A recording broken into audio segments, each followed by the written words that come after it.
Hello. Welcome back to school.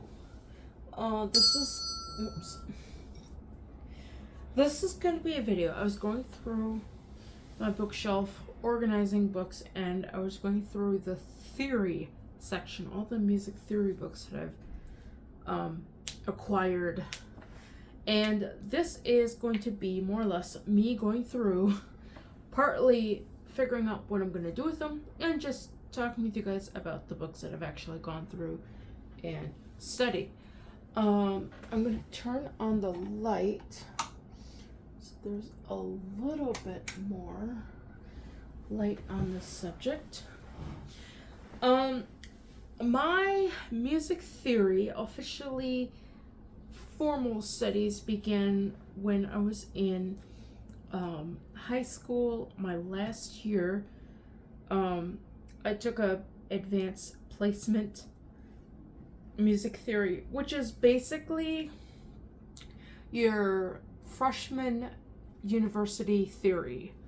And to be honest, I don't know why they don't just teach music theory in high school.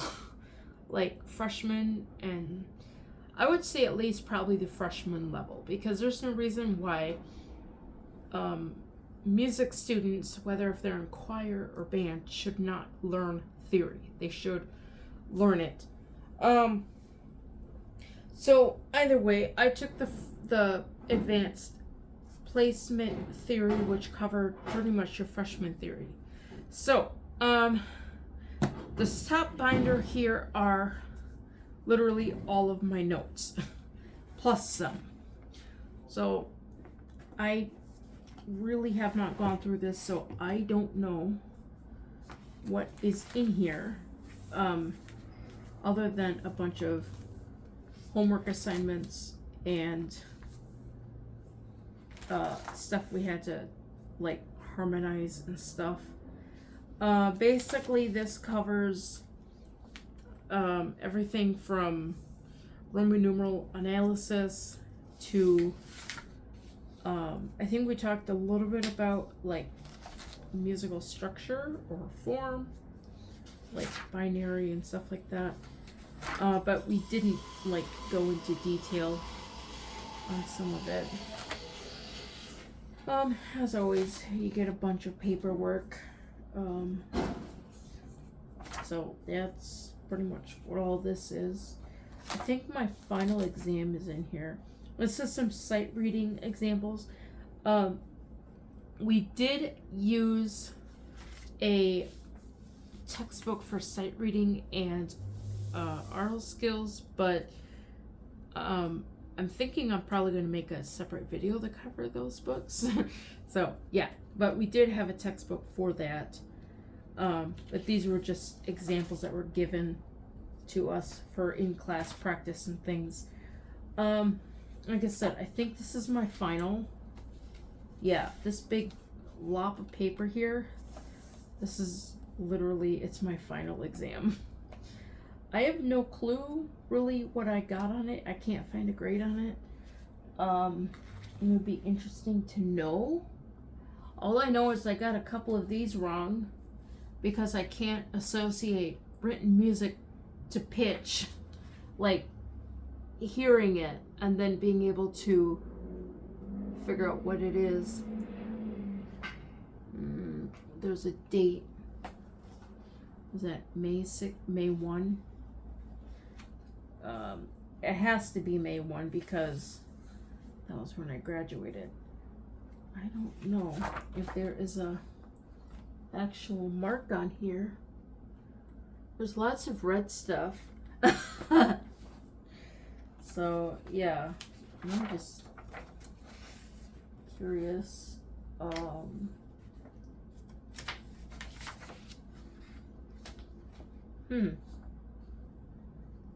Nope, I don't see any marks on here, so there's no grade, which is weird.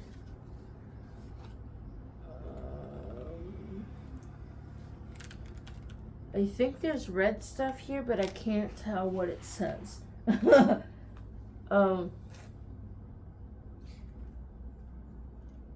But yeah, there's definitely writing here, but I don't see anything that looks like an actual grade per se.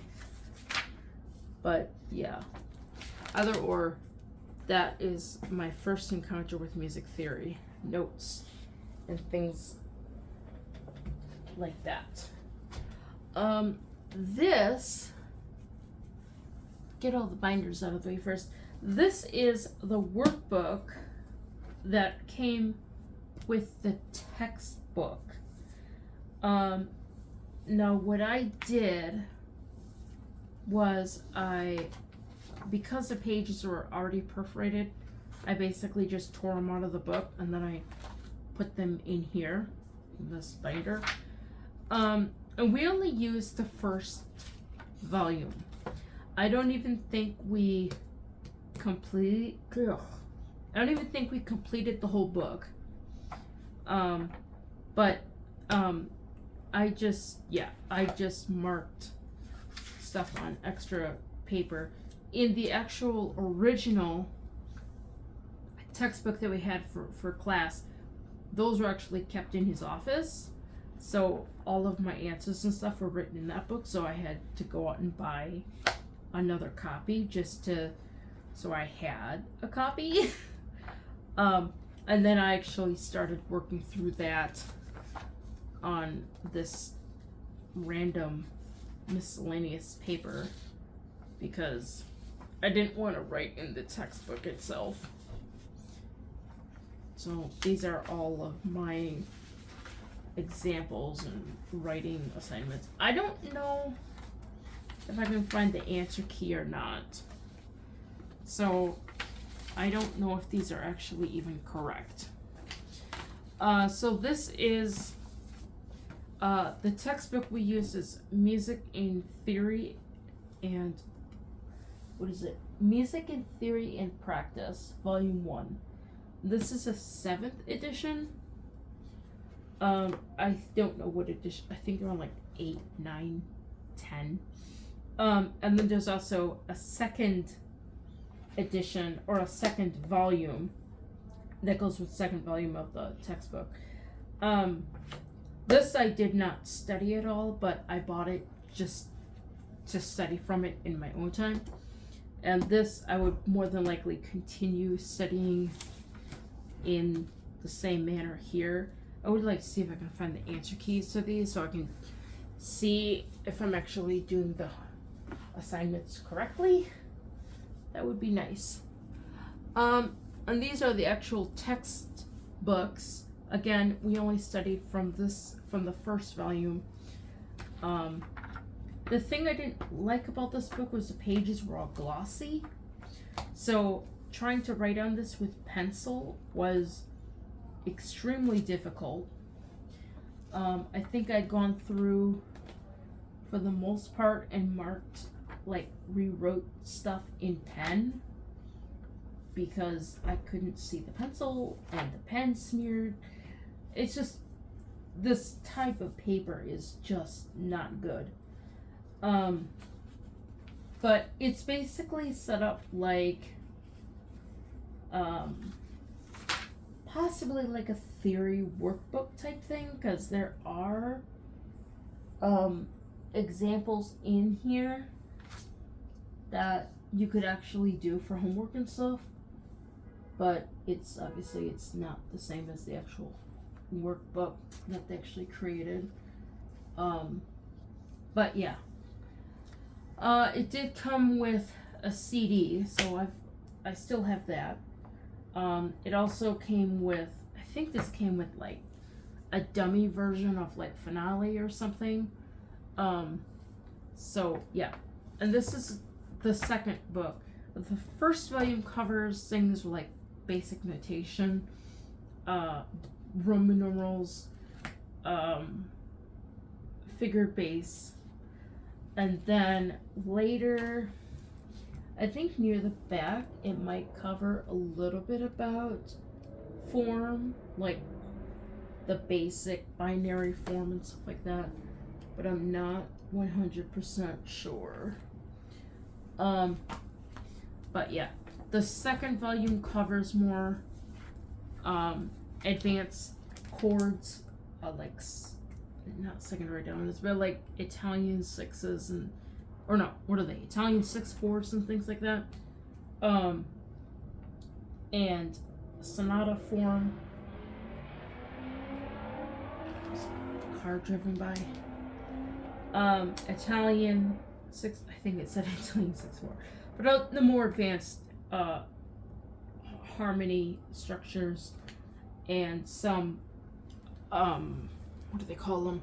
Forms of music. So that covers everything that I covered in, like, what do they call it? High school. When I was at the technical school, I took a theory course, and this was the book they used. This is the first edition. So, this is basically, it has theory, harmony, piano skills and aural skills all in the same book. So they've got like some sight reading stuff, they've got some aural skills things in here. They've got piano stuff. So like here, so you'd have your theory text, and I think they'd have like little work boxes to kind of make sure that you understand what you're doing throughout. So after you go through and you do your theory, there is this is the aural skills section. So this is like your sight reading examples that you'd practice, and then somewhere around here are like your aural skill, what do they call them? Like ear training stuff. Here's some rhythms. I haven't looked at this book in forever. So this is your dictation section. So teacher would play something, or your professor would play something, and you have to write it down. That's what that is. And then your melodic dictation. And then at the end are your keyboard skills. So they would actually take your theory concept and apply it, which this chapter, I have no clue what it's covering. But yeah, it basically takes your theory and applies it to the keyboard. The keyboard section is pretty sparse. There's not much there. And then that's the second section. I don't remember doing much. Like, I don't remember much from going through this book or this course even. But either way, I have it.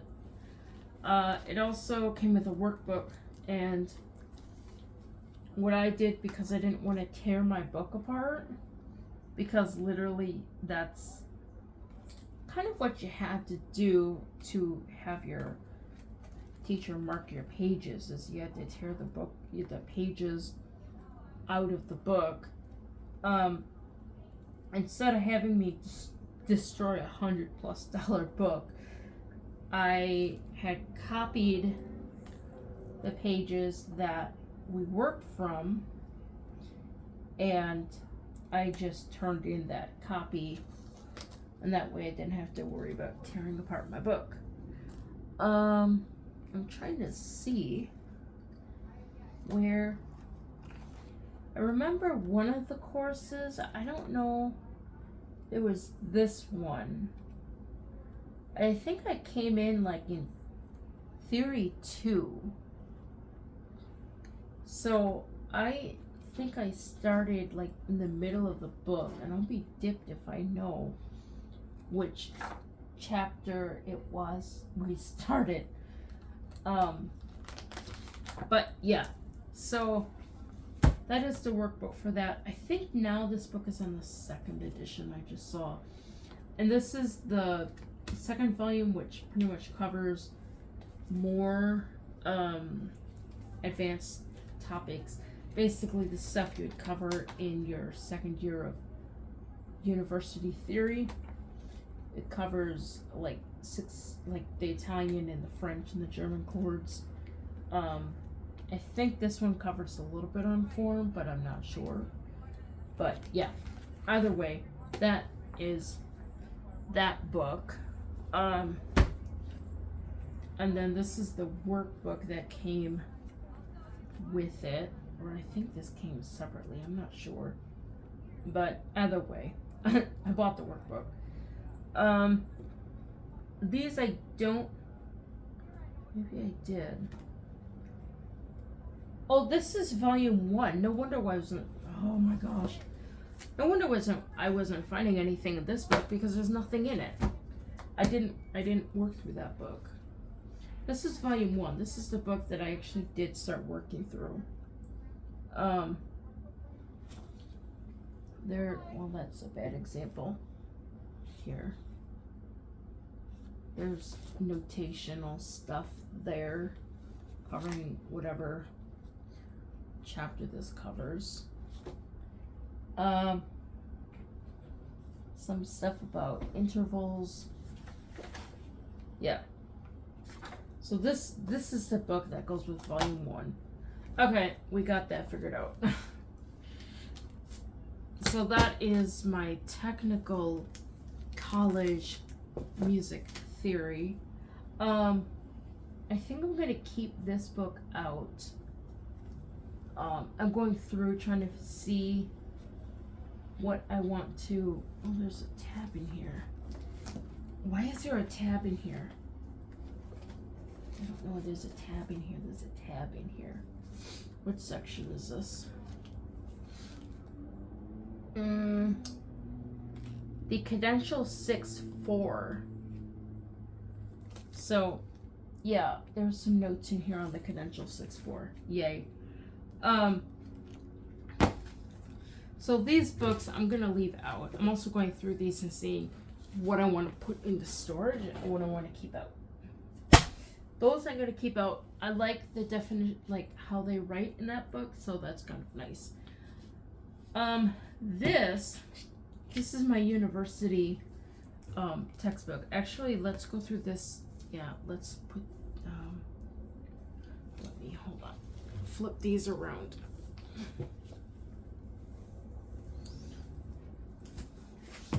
Okay, that will work.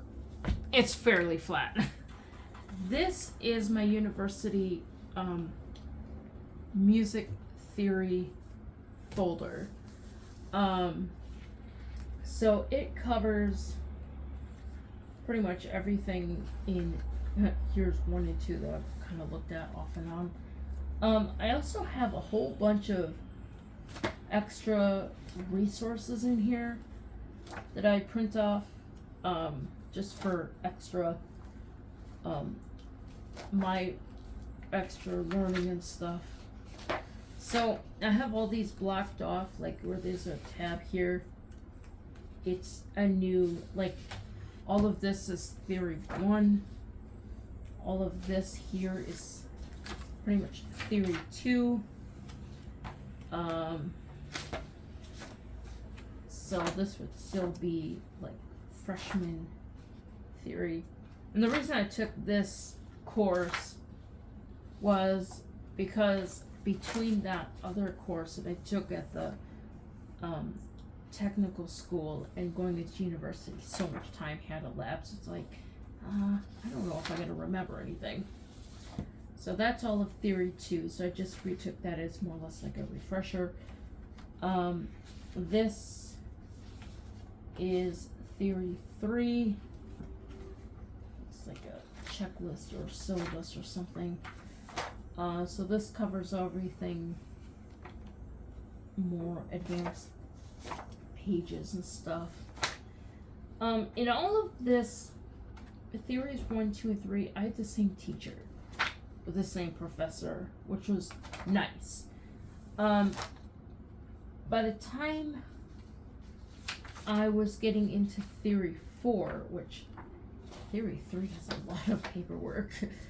By the time I was getting into Theory 4, which is this tab here, I had a different professor, and he did not use the textbook as much. He did a lot of handouts and things like that. So the Theory 4 section of this binder is like really thick because of all the handouts. I mean, homework, handouts, and like musical examples and stuff from other resources and things. It's just like, wow. But he didn't really use the textbook all that much.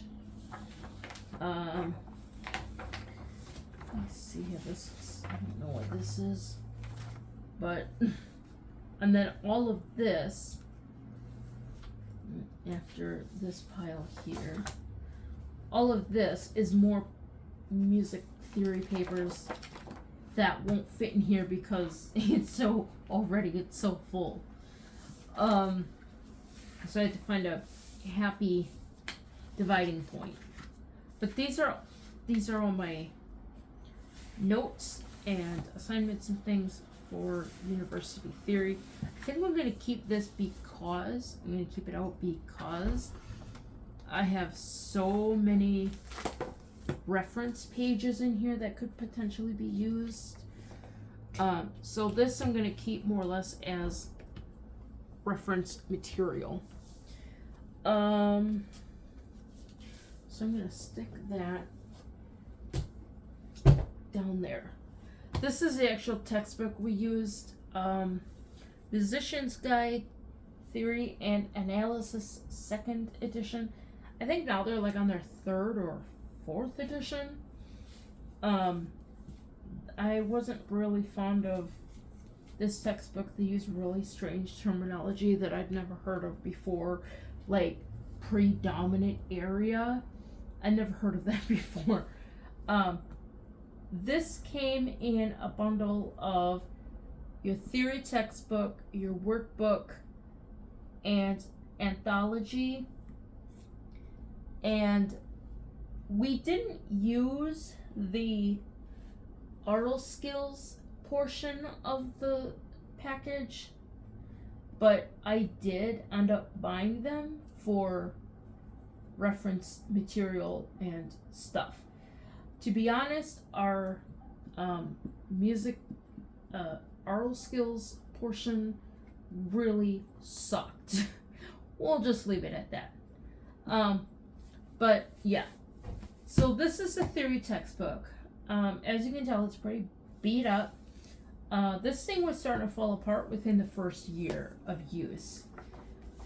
So I've had to tape in pages here because they were just starting to fall out of the book.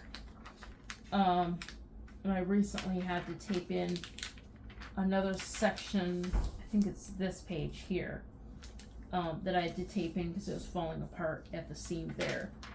Oh no, is it this one? I don't know. Either way, I had to tape in. I had to do some taping. But this book, I like the size. It's not like big and bulky like some of the other books. I like the size. Again, it's written on that kind of that glossy paper, so it was really hard to write on with pencil because the pencil didn't show up. And I don't know why, but you couldn't do your assignments in ink. You had to do them with pencil, which kind of makes me wonder. I would think if you did your assignment in ink, especially like if it's like a different color, I don't know. you may not be able to cheat, because both on both parties, but like if you read it with pencil, like anyone could just go through and erase an answer and change it. And yeah, I don't know. I got weird stuff like that running through my head. But this book, it's, I don't know. I didn't really care for it all that much. It's got like terminology and stuff, I guess, like most books do. But I didn't like the terms that they used. I didn't understand them. There was really no connection to using them. Like, I didn't understand what a predominant area was, or what a dominant area or a tonic area. It just made no sense. I think they use like mixed chords for borrowed chords. Like if you were in the key of A flat and you're using a chord that wasn't in the key of A flat, they called it like a mixed chord or something. It's really weird. But it is what it is. Obviously your first couple chapters deal with rudimentary stuff that most music people should know. I think they use, I don't know where I heard this, but I heard this somewhere.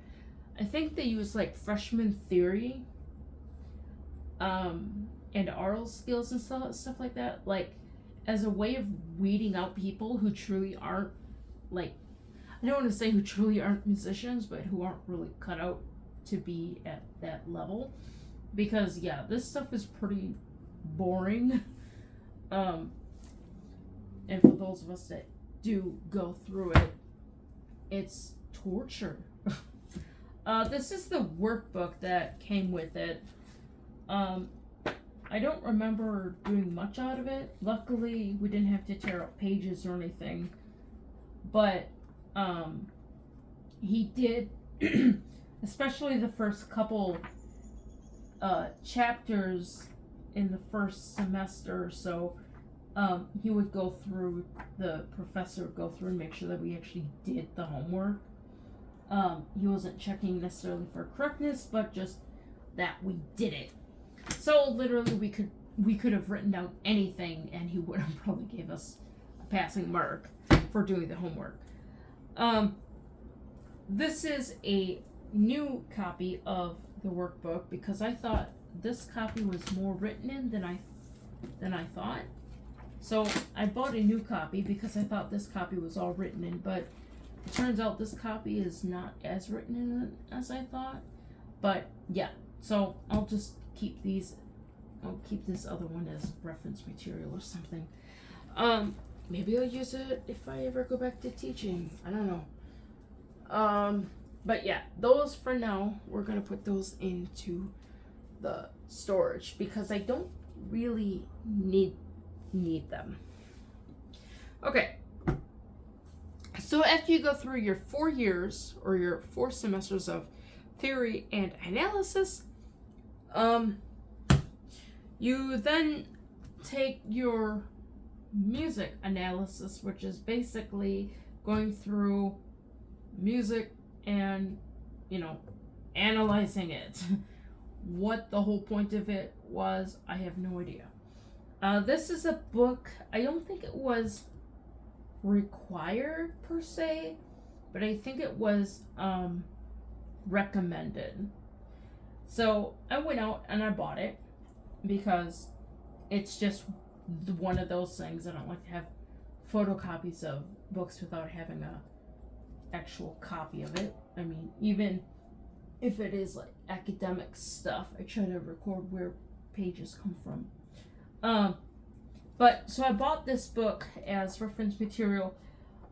We didn't really use it. I mean, once in a while we got handouts of readings and things from this book, but it wasn't horribly like required text reading, if that makes sense. When I bought this book, I had learned that they were coming out with an actual classroom edition. So if you can see, it's written by the same dude, I think. Yeah, it's classical form. So this is a book that's actually set up. It's pretty much the same content in this book, but this is actually set up more like a textbook. So they will have like examples and worksheet sections and stuff. So I don't think this came with, yeah, this did not come with any like audio CDs or anything.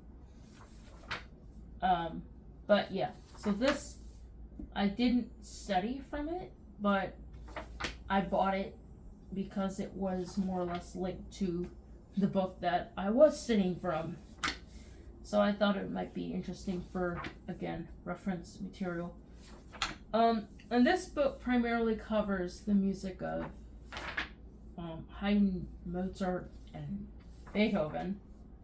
So it doesn't really go into extravagant material with any of the other guys.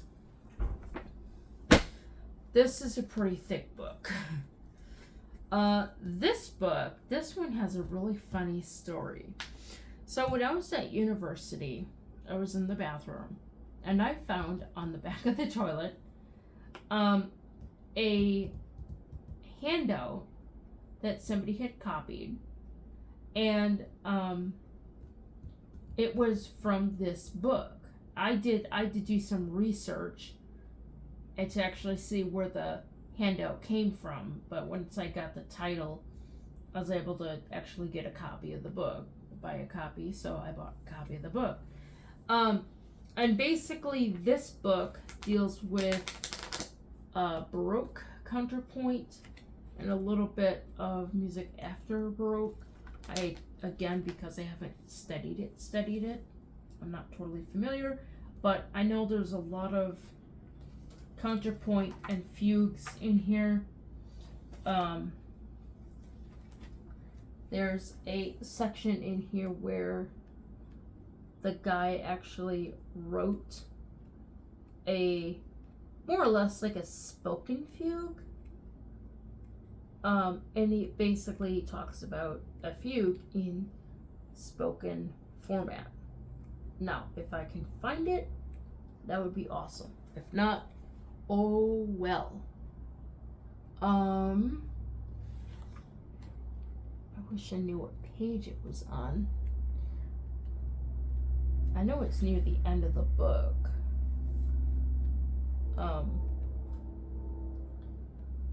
But it is composition written by the author to basically explain what a fugue is by actually talking about what a fugue is in vocal performance, more or less, spoken composition. Yeah, I'm not finding. Oh, here it is. Yeah. So here it's a spoken composition where obviously you got a couple guys or gals or whoever, and they speak all this stuff in rhythm. And they are basically explaining what a fugue is by performing a fugue. So first here he talks about the subject. Obviously the guy that does the subject is gonna say, hey, this is the subject. And then the next guy that comes in, he's gonna say, this is the subject, while the next guy says this is an answer or something like that. And it goes on like that, talking about the different parts of the fugue. So it's not like every fugue follows this format, but it does give a pretty good idea of what a fugue is, which is kind of cool. But yeah, so this book, although I didn't study from it, It's got that weird history behind it of finding that handout in the bathroom at university. And I thought, gosh, where does this come from? So yeah, and I found the book. So that pretty much covers more or less the different theory books and theory books basically that I've studied from throughout university, technical school, high school, things like that. So I might go through, in fact I might just do that. I'm gonna go through and do my Aural skills. I posted a video on my Aural skills books. Like, I was going through them and organizing them, but I'm gonna pull out the ones that I actually studied from and then show you guys the ones that I actually studied from. That'll just show you how much extra stuff I have from whatever. So that basically concludes the theory sections that I've studied from. Most of my theory books that I have now, I'm going to put into storage. I'm going to keep out a little bit for reference material, but most of it I think I'm going to put into storage. So, if you want to like, share, and subscribe, and don't forget, ring the notification bell for all notifications. Oh, I gotta stand up. Now I gotta figure out how to turn you guys off. There you are.